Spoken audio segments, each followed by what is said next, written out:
Hello, and welcome to another episode of Thos Plays. It occurred to me at the end of the last episode that we are heading off in a different direction, so I should probably do a little bit of reading before we get into this, to figure out what exactly we need to know about where we're going. We shall begin by reading about Bindor. Once named Blindoralard, this mining city is tucked into a valley at the foot of the Wormscale Mountain. Much like the rock here, the name seems to have eroded into something smoother. It serves as an important pass between the human cities of the east and the west, when it isn't shut down by blinding snowstorms. Okay, what about the Great Loom? From the north side of the Wormscale Mountains, one can see a series of mountain peaks that are almost perfectly spaced out, and of identical heights, laid out in a straight line.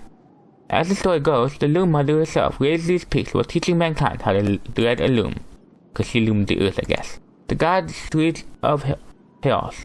The gods' streets of Thos are not part of the Wormscale Mountains, though most people ignore this technicality. Few still use the name God's Streets, which at one time referred not to the size of the mountains, but to the depths of the rivers that run through them. Baby mountains. Jarl's How. During the First Great War, many great warriors and chieftains at flat Voral plains fell, royal and human alike. Wanting to honor these warriors but unable to return to Arbring as the war raged on, mankind buried their champions in hallowed grounds at Jarl's How, in the foothills of the God's Streets Mountains. Okay, and then the only other thing to check is this place we're going into. Rundval. In the First Great War, men in Voral fought viciously for Rundval's abundant farmlands and coasts overflowing with fish. Only with the help of the Menders would Rundval eventually become the home of Arbring, the capital of men, and Manahar, where the Menders could gather in council. That's an interesting spot. That's where I'm going? Okay. Okay. Sure, why not? Let's get a move on, guys. -2 supplies, moral decline, but it's fine. Around here you yelling, a harsh voice reaches to your ears, followed by the laughter of several others. Your abrupt halt alters alerts Fakey, who immediately signals the ravens to fan out and draw their weapons. Investigate! Over the next rise, a group of 10 haggard fighters and a few Voral surround half a dozen peasants in a broken wagon. A woman spots her and shouts, "Help us!" but a punch to the stomach drops to the snow. The fighters turn, ready to fight. "Just give us what's in the wagon." "Ha!" one man says. "We're going to eat what's in that wagon when we finish with these folks. We're starving." "You'll die hungry." Charge. The man's confidence melts away and he and all his fighters flee from the assault. Give chase for a time, but soon return to the wagon and the peasants. "Ah." "Thank you," the woman who was punched earlier says. "I'm Sifa. I know you don't want us around, but if you're heading toward Bindor, we'll follow your path." "Fine, but your food is ours." "Payment for saving you." "Payment for saving you, you say?" The woman nods her understanding, but she is surprised the wagon is nearly empty. "We'll keep our distance," Sifa says. "We'll be behind you." You grunt and walk off. One supply. A couple of Raven Scouts take off to check out the cluster of tents ahead. "Refugees from Ormstar," one of them says upon returning. "They've got a sizable camp and seem disciplined. They know we're here," the Scout adds. "No sense in trying to avoid them." You take the lead and approach the refugees. "I don't get attacked, these guys?" A hooded man with a red spear greets you. "My name's Back, and that's Lofen. You're Borvik of the Ravens, and this is your wife?" You are as confused by his question as by the fact that no one else is with the man. Who is Lofu?" He moves his spear with a foot. "Back. Lofen, my advisor of sorts." You look at Fakey and snort.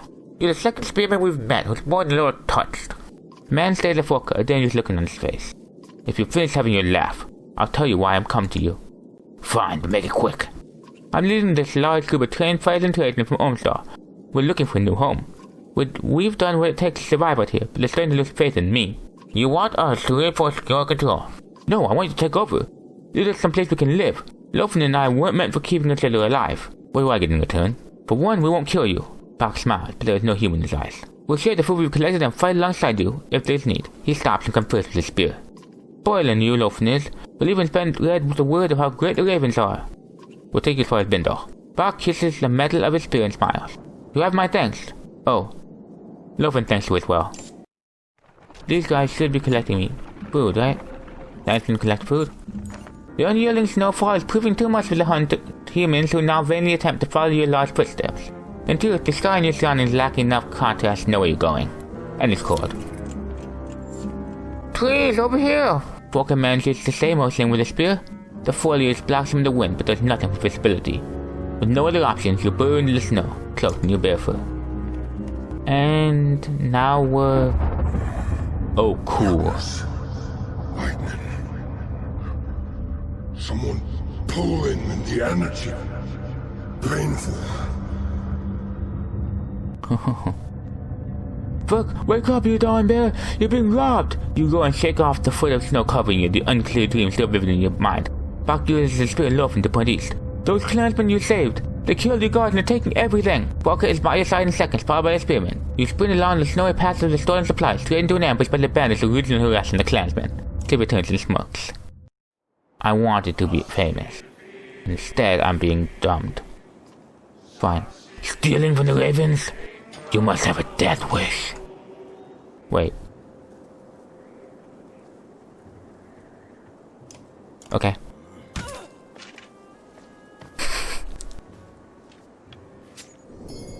Attack him. Oh, that's Lofen. Don't attack Lofen. Go attack the archer. I thought you had a spear, but I guess you don't. End turn. Lofen. You do, okay. Pig sticker. Kills, grant self and adjacent allies one will. Okay, cool. Move. Wait. Attack. Yeah, only one diagonally, so I need to be there. No. There. Piggy, go.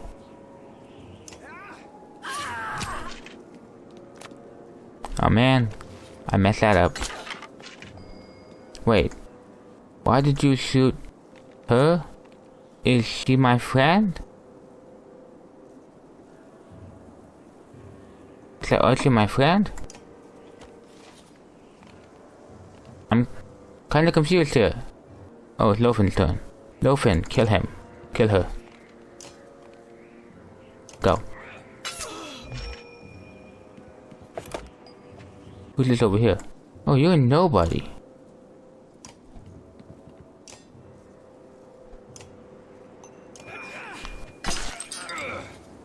That's interesting. This is the first time I've ever had nobody join me. Oh, wow. Okay. Archer will hurt this guy.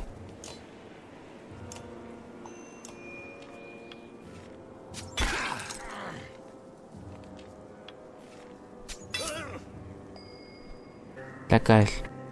Wait, that's Bach. Who's this then? Oh, it's just... How many just fakey people do I have?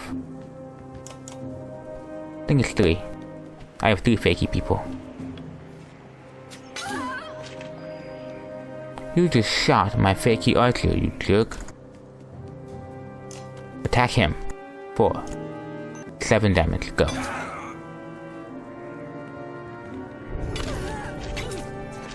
You just murdered my fakey archer.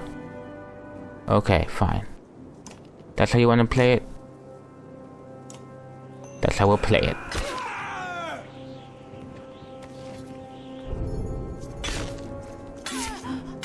Whoa. Oh. Oh, it's a good thing he attacked her. Fakey archer. Take down the shield. Fakey archer, no! Okay. You. Actually, it doesn't matter who gets the kills, it suddenly occurs to me. I can just reclaim them if I ever need to. Get up here. Okay, attack him. 4 armor. Oh. What's he doing? You're missing, dude. You missed? You missed me. Not sure what you were thinking, but... You missed me. Kill him. Hee. Ooh, I'm ready to promote. Okay. Whose turn? Fakey's turn. Fakey will. Attack him. And break the shield. Where's he going? Okay, now Fakey's dead.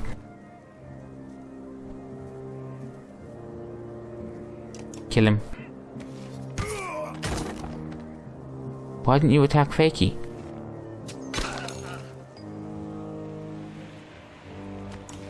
Was Fakey not close enough for you? Ha! Alright. Laughing, get over here. Attack this one.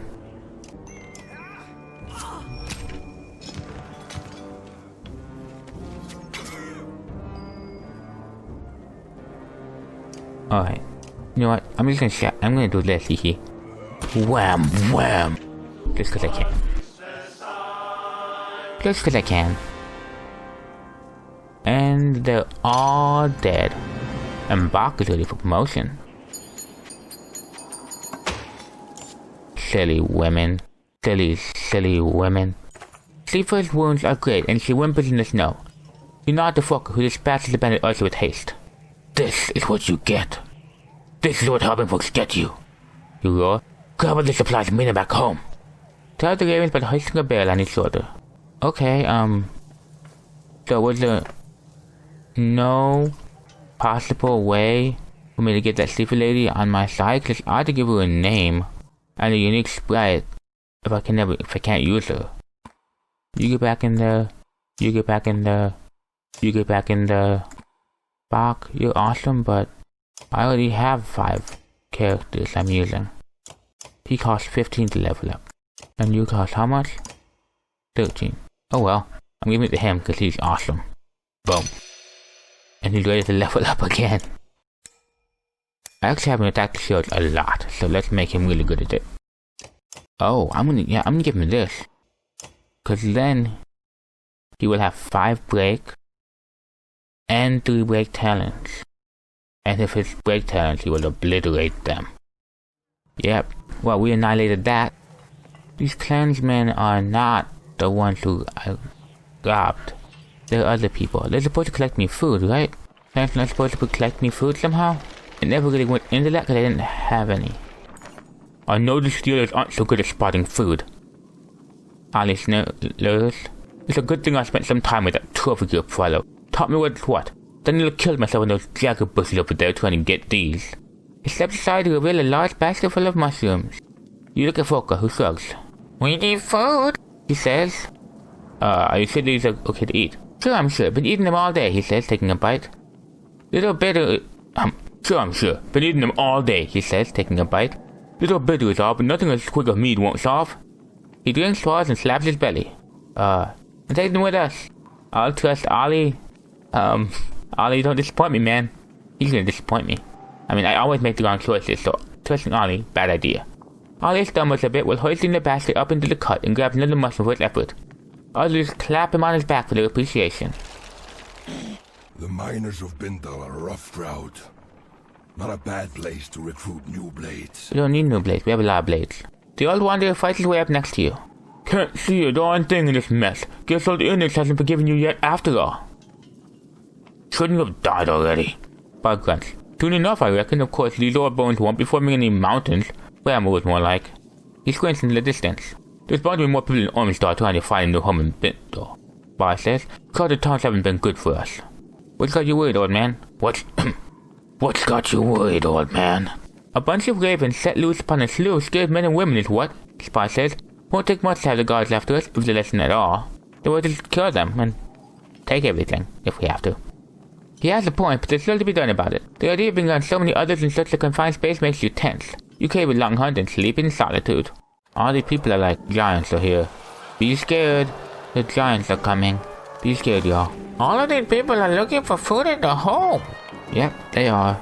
And this place looks a lot nicer than a lot of other places I've been to that are either smashed or burning or... I'm looking for air. Is that so much to ask? I don't know. Maybe. I mean, this is the end of the universe, so it's not too illogical to ask for people not want to spend the final few hours making beer. The custom totally would. I bet that scout tower already sent word about us.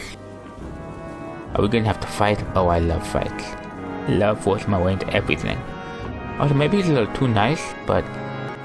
The snowstorm is worse than ever as you arrive at the garage of the mines on the Blindor. The gates are closed and you beat a fist against it. Open the vein doors, you shout. From the wall, 2 men look down on you. Then you see. Soon the gates open enough for half a dozen watching guards to greet you. The one-eyed captain points and says, just you. Focus steps to your side. Not alone, she says. Get back with the others. If she embarrassed, she doesn't show it. Her voice sounds more harsh as she returns to the other ravens and backs orders. I'm sorry, but I don't want you to die. Inside the small gatehouse are the 2 men in the wall. A woman with a fancy spear and the cover of a man holding a staff. Volker Zenner. It's the Raven Banner. So it seems, but why? Why now? Just passing through on the way to the Blue River. But this blasted storm caught us. Plan to come back this way afterward for more work. But now we need some food and a place to hole up. We brought some people with us. They need a new home. I'm sure it felt the right thing to do, but we've already beyond the capacity here. Are you Borfuk? Borfuk Bloodaxe? Hold your tongue, Nichols. What do you know about me, boy? I've heard all your tales. I can't believe your cold bear cloak is real. Is it true your axe handles are made from your own horns? The old man replaced a hand on the young man's shoulder. Are you in charge here? Where's the governor? The governor left for Arbing a while back, with most of the fighters, to settle a dispute. The men of the council sent me to bring the people of Blindor west, as we've heard too many rumors of dredge. More than rumors. We were in Boysgard, saw Bellower. The immortal Thunder? How did you escape? Immortal was a joke. He's dead. Nick's eyes go wide in awe, but Zephyr looks pensive. What about the great rift that opened between Boysgard and Ormsdal? We managed. Zephyr looks like she wants to press for more information. Enough. Open the gates, my ravens. Mercenaries will only panic the people, but everyone from Ormsdal, it's all I can do to keep them stampeding like wild axes. Threaten to attack the walls. Open the gates or they'll have reason to panic. The guards in the room draw their weapons and aim at you. Borfuk Bloodaxe, even your renowned strength would fail against walls protected by a Vulcan apprentice. Talk to your people. With one of your kind to send us in your direction. I'm not aware of another Valka being out this direction. Who has tasked you? Juno. Zephyr steps back at the name and studies your face for a moment. Nichols, you and the guards see what you can do outside the walls with the people. I'll see to it and make sure the ravens are comfortable. The young man did not suspect little Zephyr and grins at you before leading the guards through the gate. I invite you alone to stay within our walls and enjoy the comforts of a commander. Good. Good. But try anything and my ravens will level the place. Then welcome, and no one is going to try anything. There's no need for such mistrust. Maybe. But in this world, things are pretty messed up. But I shouldn't have to tell you about my job from your superior just to get an invitation. My superior? No, you misunderstand. You have no job. The Valka known as Juno is dead. No, I just spoke to her. She's fine. Alright, we're gonna go back to Juno. And Rook. Rook and Oddleaf. They're my two good boys. 2 good buddies. My 2 good buddies. The once energetic commander approaches looking both worn and troubled. I'm not sure I thank you for the time to recover. I've never woven a spell that strong before. Are you sure you're ready to move? You look... I know. I caught my reflection earlier. It's a more mature look. Oh wow. Yeah, wow. How did I not notice it at first? The graying and... He looks like 10 years older at least. The men of grins and the hand of his former youth shine still. Not everyone would have stopped for so long, especially with the gun rumbling like it has. We'll get there, no matter how long it takes. I will protect all of my friends. I'm glad you feel that way, but crumbling mountains and chasms might be a sign to move faster rather than slower. You give a smile that doesn't quite reach your eyes. Right, well, thanks again. He walks off, glancing back at you only once. 7 fighters to 34 Vile. There's a bunch of Vile everywhere. Game trail, one of a few gathered hunters say, looking at the beaten path of grass. No telling what we might find down it, but it'll fill our stomachs. Make a wager for who brings out the biggest kill. Everyone in the group starts smiling and tossing coins in purse before heading down the trail. When the branch is 200 sprint left and 3 things the center trail looks promising. You consider what to do. Search the ground for any clues. The other hunters took paths with cloven hoof tracks. There is a chance you could kill the largest hog among them. You look at a rabbit trail and possibly something bigger, but it's hard to tell. I totally just forgot what it said in either of them. Let's go on a new trail. Choose to hunt alone and move down the path quietly. Sure enough, a couple heads both recover before you can set them. But it's not you they're afraid of. The scent hits you as a bear crashes into the brush nearby. You instinctively aim and fire, scoring a shot no one would ever believe. You shot 537 pounds of meat, however you were only able to carry 100 pounds back to the caravan. 100 was wounded, but with help, the other two brought back a large boar, but you are clearly the victor. You give everyone back their coin and drinks are shared with the injured man's leg is mended. Later, the entire caravan enjoyed stories of our hunt while feasted. 25 supplies, oh yeah, oh. Easy boy, a clansman shouts as the ox cart nearly topples to one side. The tampered path of the eastway road has steadily turned into a cracked shamble. Looking ahead, it only gets worse. Various chasms gape like open mouths. You glance back at Ivan, who looks at you and shakes his head. The entire caravan comes to a halt. Alright, we'll stop here for the day. This is a good spot to stop. We covered the rest of Evil Bad Man and his total lack of character, and how he's gonna murder anyone and everyone, and then pop back over to watch Rook win a rabbit. Hope you enjoyed. Subscribe, leave a comment because your words mean so much to me. As always guys, have an awesome day.